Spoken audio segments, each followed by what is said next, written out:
हरि ओम नमो नमः सर्वेभ्यः श्रीमत्पाणिनि वररुचे पतंजलिना महर्षिणां चरणकमलेषु नन्नम्य। तो मित्राणि, आज हम सप्तमी विभक्ति को लेकर के उपस्थित हुए हैं। कल हमने षष्ठी विभक्ति को समाप्त कर लिया था, तो आज हम सप्तमी विभक्ति को लेकर के उपस्थित हुए हैं। तो वहां पर सबसे पहले आधारोधिकरणम सूत्र क्या है? आधारोधिकरणम, आधारो अधिकरणम। ठीक है, तो देखिए सबसे पहले सप्तमी का स्वरूप समझिए कि होता क्या है। आधारो अधिकरण, देखिए अधिकरण होता है सप्तमी, ठीक है। वो अधिकरण क्या होता है? आधार, आधार बेसमेंट, ठीक है। तो उसको कहते हैं अधिकरण। कहने का भावार्थ है कुछ भी नहीं, कुछ किसी भी चीज का कोई भी आधार, ठीक है। जैसे ये मान लीजिए मार्कर है, ठीक है। मार्कर का लेखनी मान लीजिए, पेन मान लीजिए कि पेन है, ठीक है। लेखिनी हस्तः, ठीक है। लेखनी हस्तः, लेखिनी हस्ते अस्ति, लेखनी हस्ते अस्ति। अब देखिए इस लेखनी का जो आधार क्या है? हाथ है, अर्थात लेखनी किस पर अवस्थित है, किस पर रुकी हुई है? हाथ पर। तो हाथ क्या हुआ? उसका आधार हुआ। जो वो आधार होता है वही अधिकरण कहलाता है, ठीक है।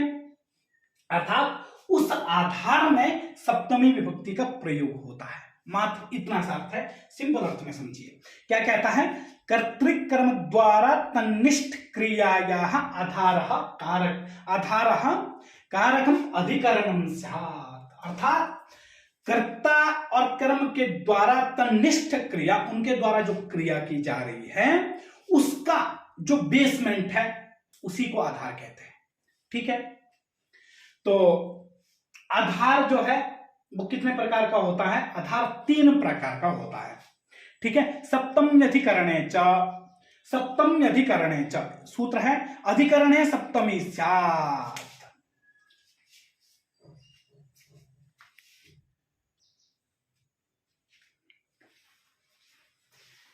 देखिए आगे जो सूत्र है सप्तम्यधिकरणे च, क्या है? सप्तम्यधिकरणे च,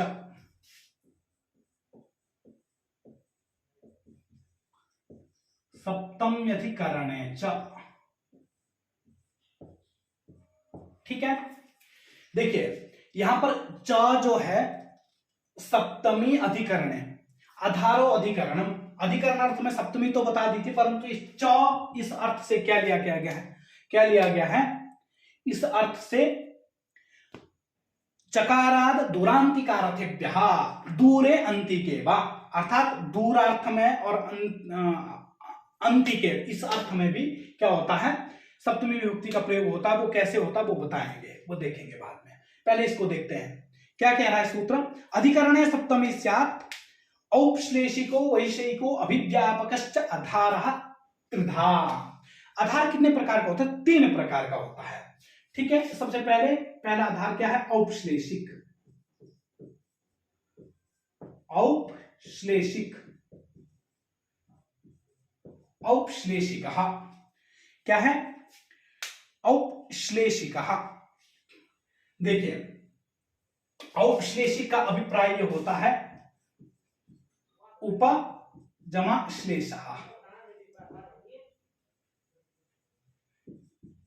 ठीक है। उप का अर्थ होता है समीप, क्या अर्थ होता है? समीप। और श्लेष का अर्थ होता है संयोगादि संबंध, संयोगादि संबंध, ठीक है। क्या होता है? उप का अर्थ होता है समीप, श्लेष का अर्थ होता है संयोगादि संबंध, ठीक है। अब देखिए इसका उदाहरण क्या है? औपश्लेषिक आधार का उदाहरण क्या है? कटे आस्ते,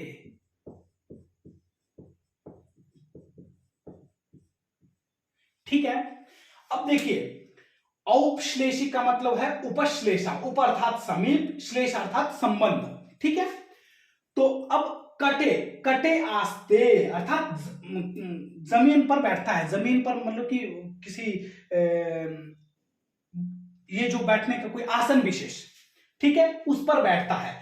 अब देखिए समीप, उस आसन के समीप, और संयोग आदि संबंध, अर्थात आसन के ऊपर बैठेगा तो संयोग होगा उसके साथ, ठीक है, तो अर्थात उसके समीप संयोग आदि जो संबंध होता है वो होता है ऐसा, जैसे कटे, आस्ते, ठीक है।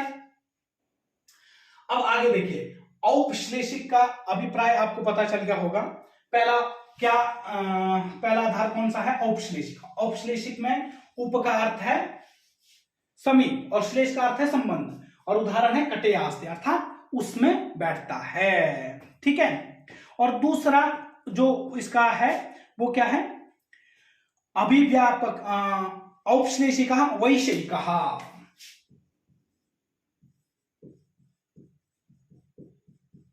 वैषयिकः यह है दूसरा आधार, ठीक है।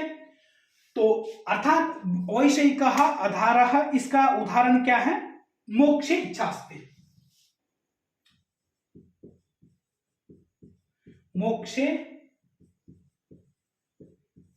इच्छा अस्ति, ऐसा है, ठीक है। कहने का अभिप्राय है वैषयिक इत्युक्ते विषयता संबंधी, किसी विषय से रिलेटेड, ठीक है। अब देखिए मोक्षे इच्छा अस्ति, अर्थात ऐसे जो विषय होते हैं ना वो बुद्धिस्ट होते हैं। कैसे होते हैं, बुद्धिस्ट होते हैं, बुद्धिस्ट होते हैं। कहने का भावार्थ है आप हर किसी को बताते नहीं फिरते हो कि भाई मेरी जो है मोक्ष में इच्छा है ना। शास्त्रे रुचि की, शास्त्र में रुचि, अब हर किसी को थोड़ी ना बताते फिरोगे। शास्त्रे रुचि, मोक्ष इच्छा, शास्त्रे रुचि, ईश्वरे अथवा नारायणे भक्ति, नारायण में मेरी आस्था है, भक्ति है, तो वो हम बताते नहीं फिरते। तो ऐसा जो आधार होता है उसको वैषयिक आधार कहते हैं, जैसे मोक्षे इच्छा अस्ति, है ना। जो तीसरा और अंतिम आधार है वो क्या है, अभिव्यापक आधार, ठीक है।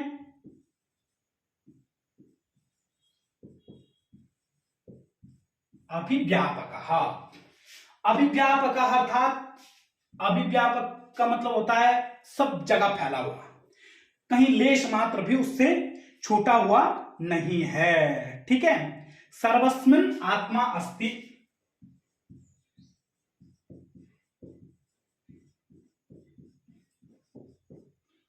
सर्वस्मिन् आत्मा अस्ति,